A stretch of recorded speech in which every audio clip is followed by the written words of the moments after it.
people look at you and go, man, Kane, like you're at the basketball, you're meeting all these players, you probably shook hands with the Giannis, like all of this.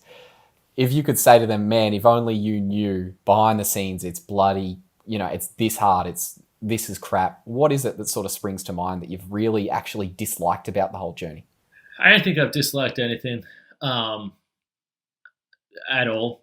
I will say the only thing that, and you sort of pointed to it, people absolutely don't understand like the amount of hours and how little. I don't know. I mean, a lot of people are in jobs where they don't sleep a lot, so I still feel kind of weird like bringing this up. But there's a lot of work that goes into it. People will say to me, for instance, just for an example of what an NBA game day looks like. So they will say, "Well, you're going to an NBA game. That's pretty cool. That's a sweet job." And it's like, yeah, it is. It absolutely is. You're right. But this is a typical game day for me. Will start in the morning. I will go to morning shoot around, which is about 10 o'clock. So I'll be at the arena from say 10 a.m. to 12.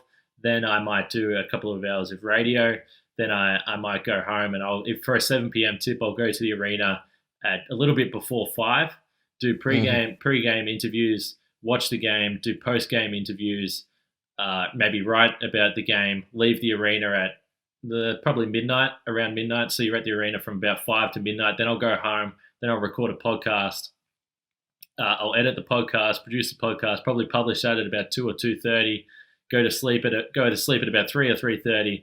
Then get up in the morning and go to practice again. So, but yeah, it's awesome. Like I've got absolutely nothing to complain about at all. But it's certainly more than just rocking up at tip off and leaving after the game's finished. Which is again, I mean, the reason I said this, it's not about the money. Like the reason people do this is because it's friggin' awesome. And I've been to about 120 NBA games in the last 2 seasons and haven't paid a cent to get in. So man. It is what it is. Like that's the cool part of the job. Which right now, by the way, in 2020 is why it sucks because no one can go to any sports games, and that's the cool, and that's why you do it. So